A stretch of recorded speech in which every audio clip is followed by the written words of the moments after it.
can't remember my grandfather's face, but I remember the smell of smoke rising from what was left of our burned lodge. It stuck to our hair, our skin, and even now, I swear, I still carry it with me. They say war comes with the sound of hooves and arrows, but I know it truly starts the moment two people stop wanting to understand each other. I was too young to hold a bow, but old enough to know the Comanche weren't shadows on the horizon anymore. They had stepped into our lives with fire blood and a vow to never share the sky. From that day on, we Apache learned to watch for the shadow of a horse before the face of a man. If you're hearing this, maybe you're searching too for an answer, a warning, or just a story that refuses to be forgotten. This is Last See You Never, where we don't tell stories to entertain you. We tell them so you won't forget. Because some truths, if lost, might take part of you with them. My village wasn't made for war, but the hills around us had learned to echo with screams. The blackbirds no longer feared people. They had learned that every morning could offer a fresh feast of the dead. I'm not saying this to make you pity us, or to stir old rage. I say it because someone has to. Someone has to speak for what the ash can't. What you're about to hear is not a tale of victory, nor one of defeat. It's a memory told by someone who survived it. A memory from a time when two nations, Apache and Comanche, believed they could not both exist under the same sun. And yet now, when I look back, I wonder who truly won when everyone lost something. This isn't a moral, it's a fracture. And if you're listening from a world far removed, still care to pick up that broken piece and hold it to the light, maybe you'll see the same thing I did.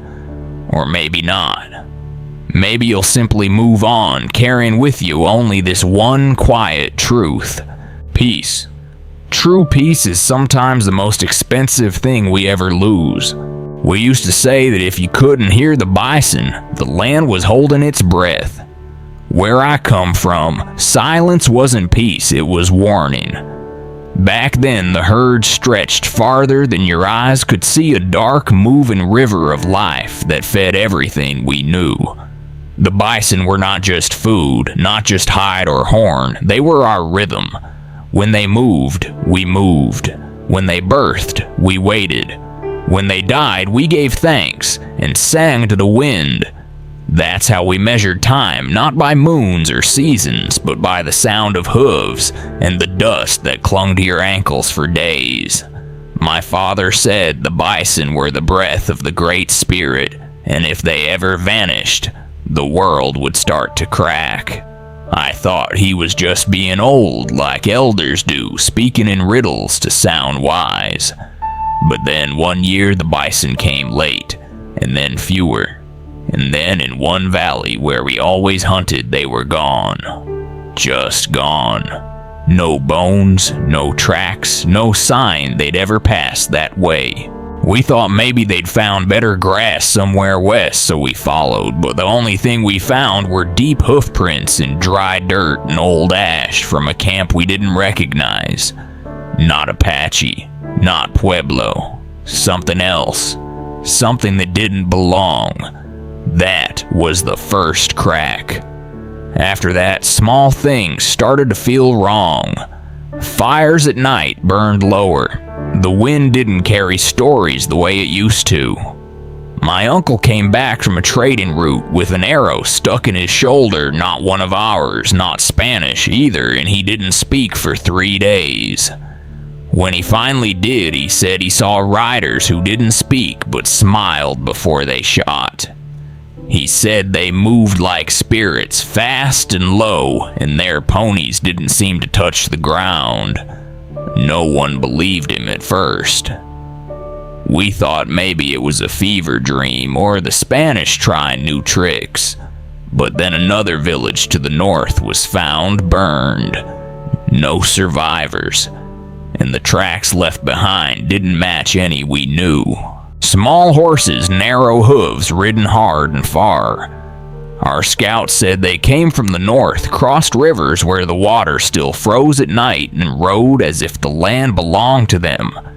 That was when the name started to whisper through the smoke, Comanche. Just a word then, no face, no form, just a name we heard like the first growl of something hiding in the dark. I remember asking my aunt what it meant. She told me it was a word from the Ute people, something like those who always want to fight. She laughed when she said it, but not with her eyes. Her eyes looked past me, past the fire out into the hills, like maybe she already knew they were watching us. The thing is, we weren't afraid yet. Not truly. We'd fought before. Spanish Mexicans, Navajo raiders, even other Apache bands when old arguments came back to life. Fighting was part of surviving. But this was different. This wasn't a raid for horses or revenge. This felt like something was shifting underneath us, like the land itself was being claimed in ways we didn't understand. My cousin disappeared while hunting with 2 others. Only one came back. He said they heard flutes in the trees, then nothing. Then arrows came from both sides. He ran. He never stopped running, not even when he reached the edge of camp. They found him curled by the fire like a child, his knife still in his hand, his face covered in someone else's blood. After that, my mother started packing food in smaller bundles. The elders told us to speak in whispers at night, and we did even when we didn't know why. Even when no one admitted we were scared, we were. We started moving earlier than usual, leaving behind some tools, some hides, even food, anything that would slow us down. It wasn't just about hunting anymore. It was about not being found. The elders began to draw new maps in the dirt maps with gaps where names used to be. Places we once called home were now called maybe. Maybe safe, maybe gone, maybe not worth risking. Our drums didn't sound the same. The songs we sang during migrations turned softer, less joyful, more like prayers. At night, I'd listen for the old sounds, the crack of a dry branch, the cough of a sleeping dog, the rattle of a turtle shell in the wind. Instead, I heard quiet, a stretched, aching quiet that filled the lungs and made your bones feel brittle.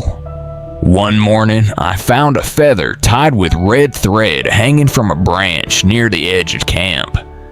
It wasn't Apache. It wasn't Spanish. It was a message. One I didn't understand, but one I felt in my stomach. That night, we didn't build fires. That was the first time I heard someone say the word out loud, not in whispers. Comanche. And this time they didn't say it like a name. They said it like a warning. Looking back, I think the bison knew before we did. I think they felt the tremor in the ground, the shift in wind, the scent of warriors riding for more than food or honor. The bison disappeared, and so did the rules we thought we understood. We didn't know it yet, but the world we had was already gone. And what came next was not war. It was something colder, something sharper, something that would take everything and leave nothing behind but smoke. It started before the sun had fully risen, when the air was still cold enough to make your breath curl like smoke from a dying fire. I remember the taste of ash on my tongue and the sound of my sister laughing as she packed roots into the fire pit, her braids bouncing with each movement. I remember my uncle checking the ponies, brushing his fingers along their backs like he was reading something only he could understand. I remember all of it because I didn't know it would be the last morning I'd ever see them alive. The first sound came low and far like a storm rumbling through stone, but there were no clouds in the sky, no wind in the trees, just that thrum, steady and growing. Then the birds scattered.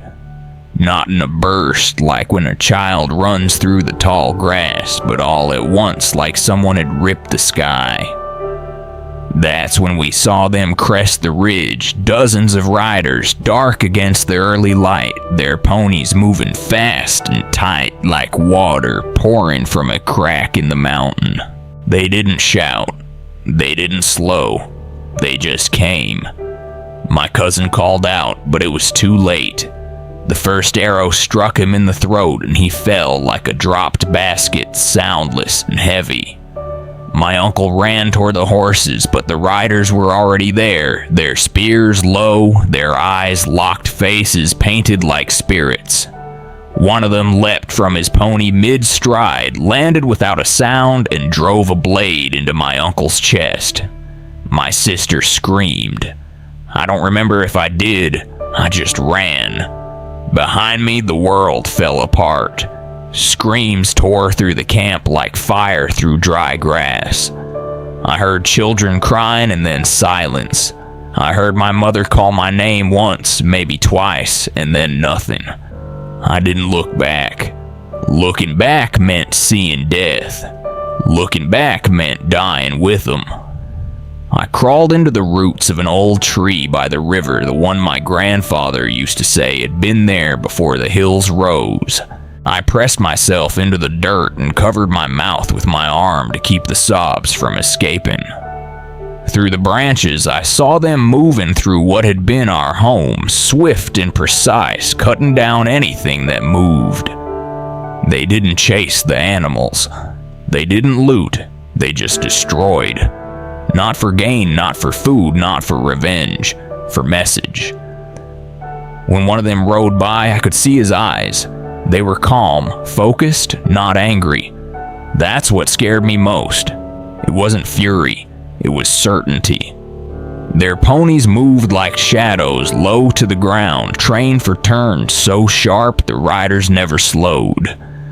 Arrows flew from beneath the necks of their horses, released, while their bodies hung sideways off the saddle, shielded by muscle and motion. I had never seen fighting like that. We were fast, yes, and skilled in the canyons, but these warriors moved like wind. The sound of their hooves wasn't clatter.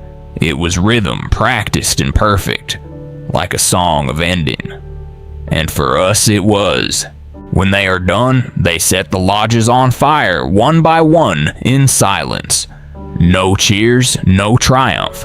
Just method, just ash. I stayed hidden until night swallowed everything. The heat from the fire still warmed the dirt above me. I waited longer, long after the hooves were gone, long after the flames had eaten what they came to eat. When I crawled out, my legs barely held me. I walked through what remained.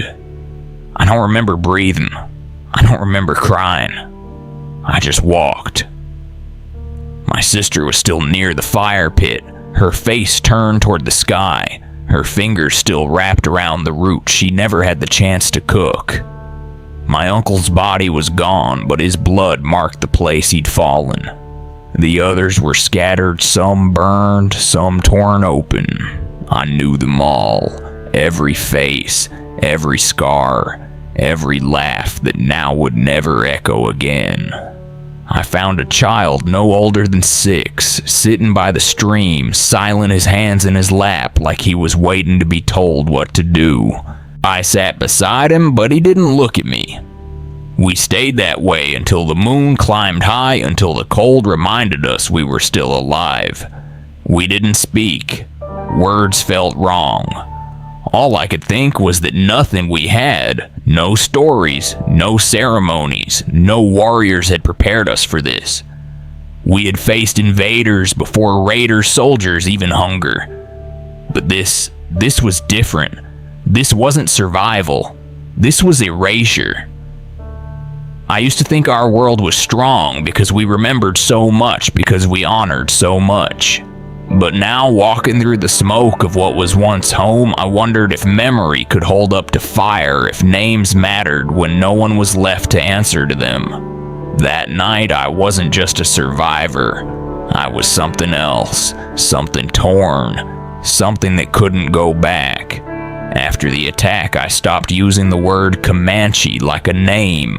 I used it like a storm, not someone, something. A force that couldn't be reasoned with, couldn't be stopped, only endured.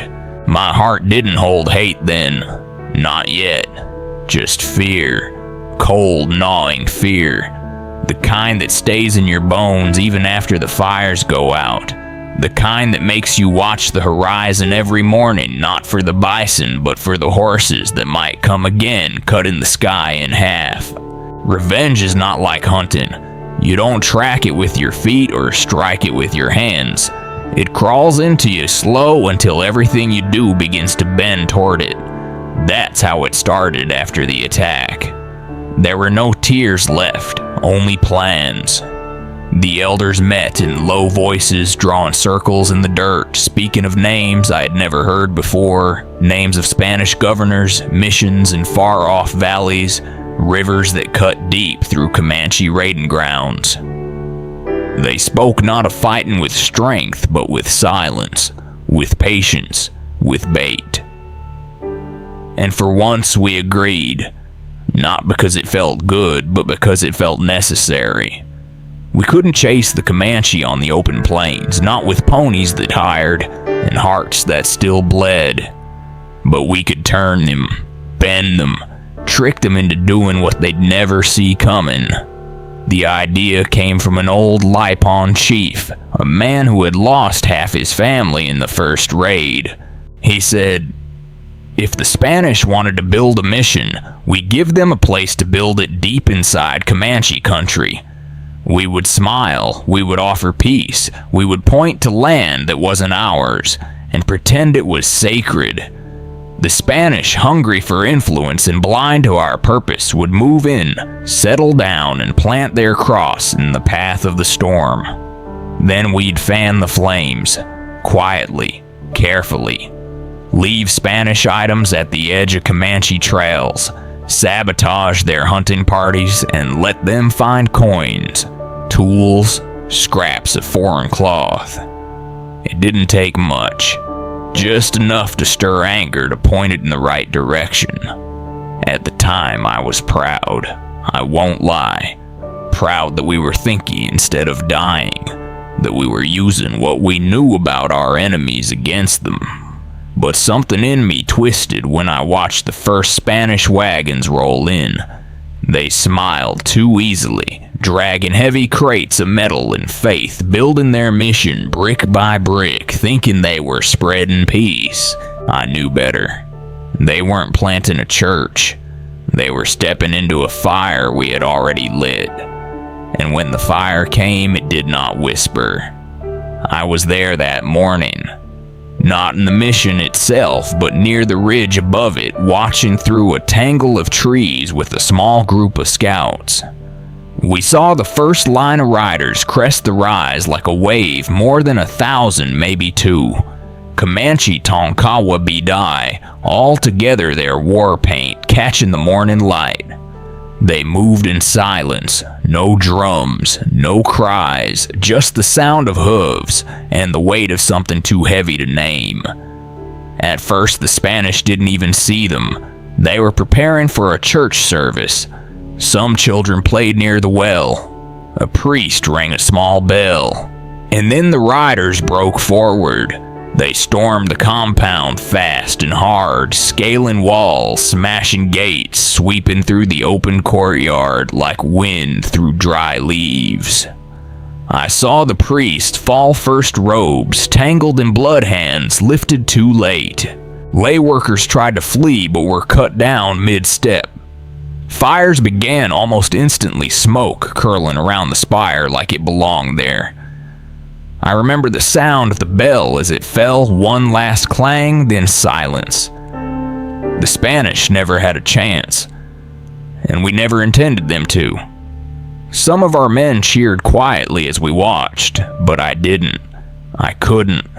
The fire was too real now, too loud. I kept waiting for the satisfaction to come, but all I felt was heat. That night, when we returned to our camp, I told no one what I'd seen.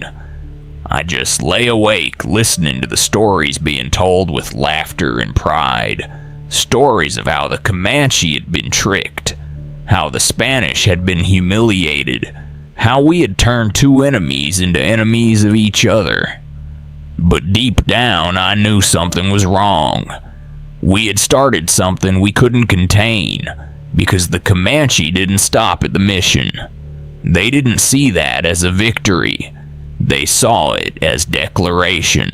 Within weeks, their war parties grew larger, bolder, darker. They stopped distinguishing between Apache and Spanish. To them, it was all one land, one face, one enemy. And the Spanish, furious and humiliated, struck back not at the Comanche first, but at the nearest camps they knew ours. They didn't ask who planned what. They didn't investigate. They burned first, they punished first, and we paid. It was supposed to be a trick, a way to survive, but it became something else, something worse. We had pushed a fallen tree hoping it would crush someone else, but it fell on both of us. I remember a woman in our camp, a widow from another band, asking me if I thought the dead in that mission deserved what happened. I didn't answer, because I didn't know. I only knew they were dead, and that soon, so would many more. I started to dream of the mission at night, of the children near the well, of the priest with the bell, not because I pitied them, but because I realized they were just pieces in our game, and games like that don't have winners, only players who lose at different speeds. The fire we lit did its job. It sent a message, but the message wasn't just for them. It was for us too. We had changed, and not for the better. I thought the worst had already passed. I thought we had seen the bottom of the fire, the final howl of vengeance, but I was wrong. What came next wasn't rage, it was machinery. Cold, relentless machinery. The Spanish, wounded in pride and desperate to restore control, reached out to the very people we had turned against them. They met with Comanche leaders, shared wine, shared promises, shared names, and what they found in each other was not trust, but usefulness. The Comanche wanted weapons, the Spanish wanted punishment, and together they found a purpose. It began in whispers. Reports of strange parties riding south with Spanish steel and Comanche paint. Camps burned, not just raided. Trails erased. Elders slaughtered. Children vanished. We knew it was no longer about territory. It was about cleansing, about erasure. We moved often faster than before, abandoning caches of food, leaving behind the old ways. The drums grew silent. The stories stopped being told. The world shrank. Our world. I remember one morning when we broke camp before the sun rose. My closest friend, Alon, carried 2 children on his back, neither his. Their mother had died days before from a fever that had no name. He sang to them softly as we moved it through the fog, a song his mother used to sing to him when storms came. That night we hid in a shallow canyon. We didn't light a fire. We didn't speak above a whisper. The wind carried strange sounds, metal, hooves, a language that was not ours. We covered the children in blankets and buried them halfway in the sand to keep them warm and quiet. Alon held his bow, but he didn't load it. He knew, like I knew, that if they found us, arrows wouldn't matter. They passed just above the ridge. We saw shadows, heard snorts, and then a voice called out in Spanish. A single name. My name. I don't know how they knew it. Maybe a captured scout, maybe a betrayed ally. But I heard it, and I froze. Elon squeezed my arm, eyes wide. I never saw him afraid before. That was the first time. And it was the last. 3 days later, they caught us. Not all, but enough to tear something loose. We had split into groups, hoping smaller trails would be harder to follow. They found Elan's group first. We saw the smoke before we saw the bodies. Some were burned, some were missing. One girl, no more than 9, lay in the dirt with her hair cut short. Her dress torn, her hands tied in front of her. Her eyes were open, but she did not cry. I went to cover her, but she shook her head. She said they were coming back, that they were just resting, and she didn't want to be moved. After that, everything cracked. We stopped traveling together. Families separated, bands splintered. The old alliances meant nothing now. We were hunted not just by the Comanche, not just by the Spanish, but by the ghosts of our own choices. I wandered for weeks sometimes with others, sometimes alone. Food was scarce, water worse. Once I watched a man trade his only knife for a handful of dried corn. The next morning he was gone. No one asked where. We stopped burying our dead. There wasn't time. There wasn't energy. We sang in our heads instead of aloud. We held memories like hot stones burning and comforting all at once. I saw children taken, not killed, taken. That was worse.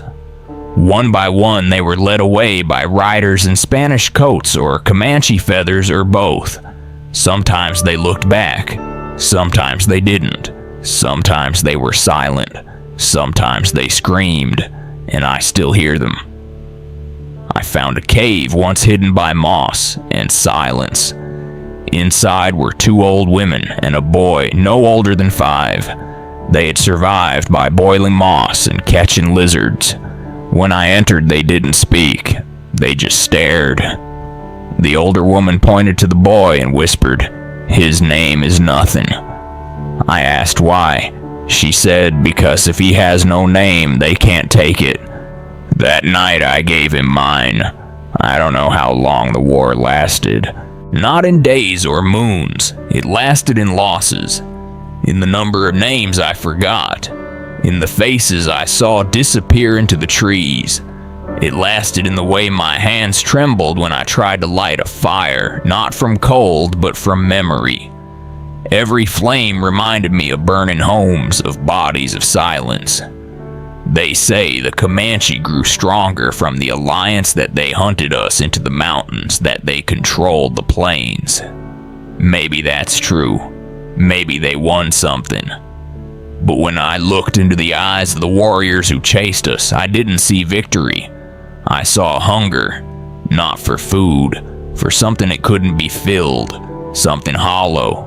The Spanish got their revenge, but they didn't get peace. They got more graves, more widows, more orphans who spoke in broken languages and forgot who they were before the war. We became shadows, not just to them, but to ourselves. We lost songs, we lost names, we lost reasons. I don't know if we were right to light the fire in San Saba. I don't know if they were right to answer it with steel.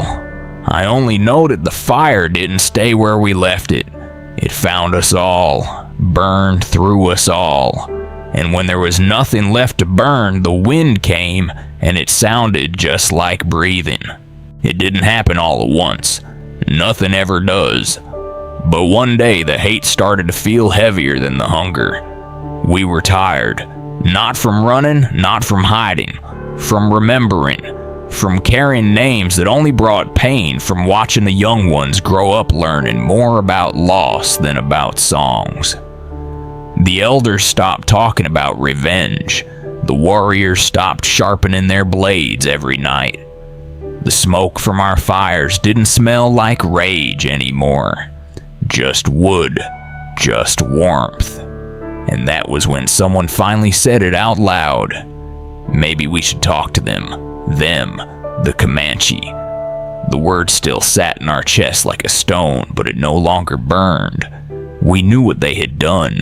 They knew what we had done, but we also knew what had been done to both of us.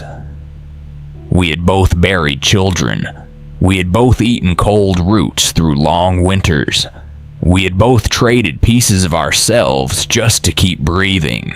And when the buffalo didn't come back, when the Spanish stopped sending soldiers and started sending settlers, when the horizon filled with men in hats and coats who didn't care who had been here first, we finally saw it.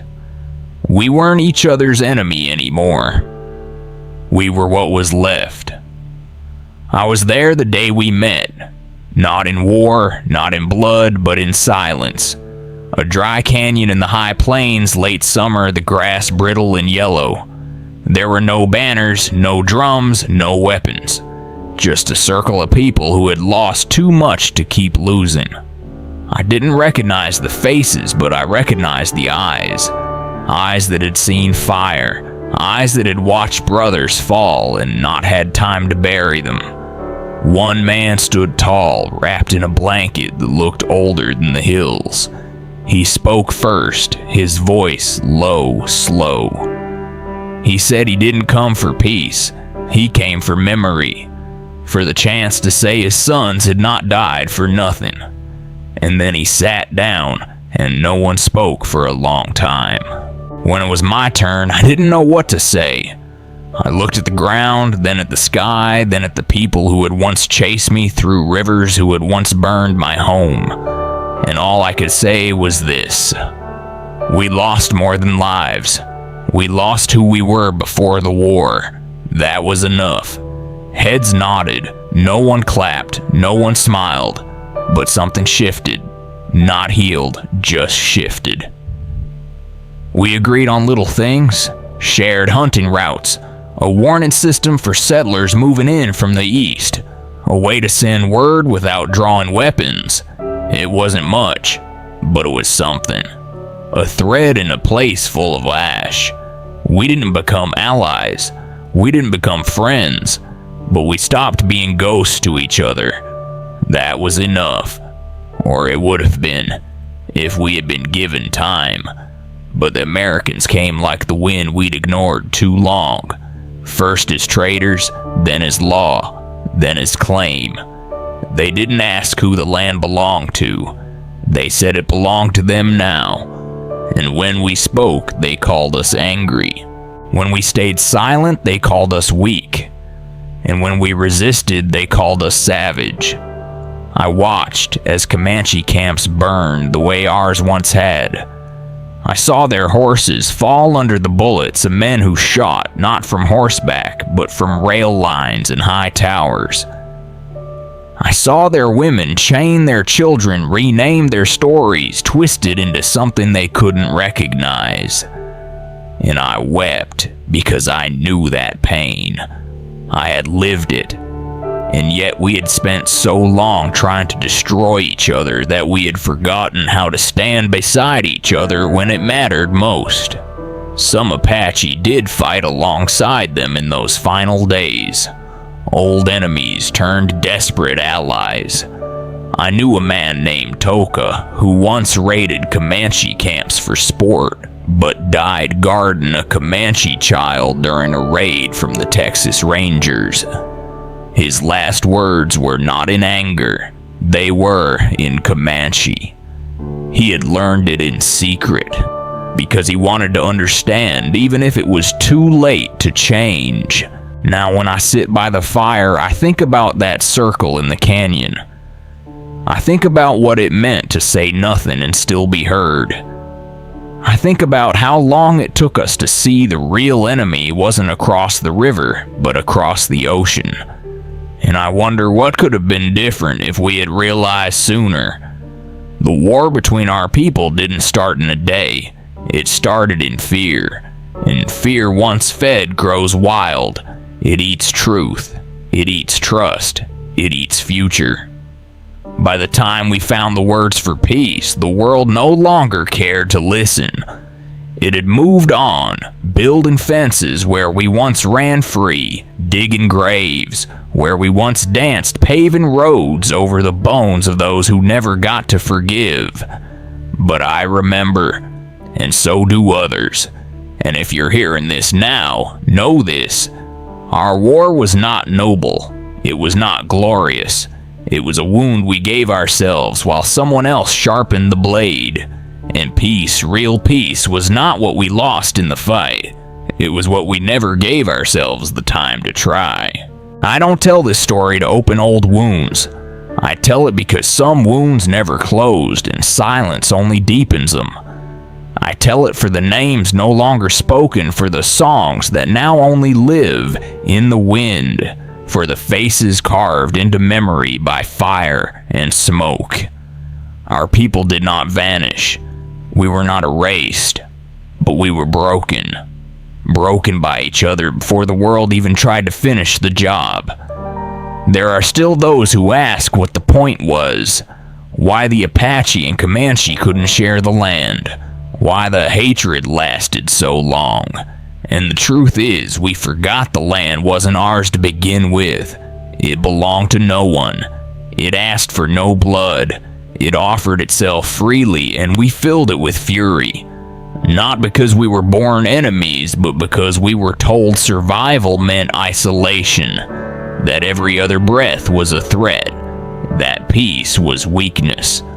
And by the time we saw the lie, we were too tired to fight anything except the weight of what we'd done. If you listen closely, even now, the plains remember.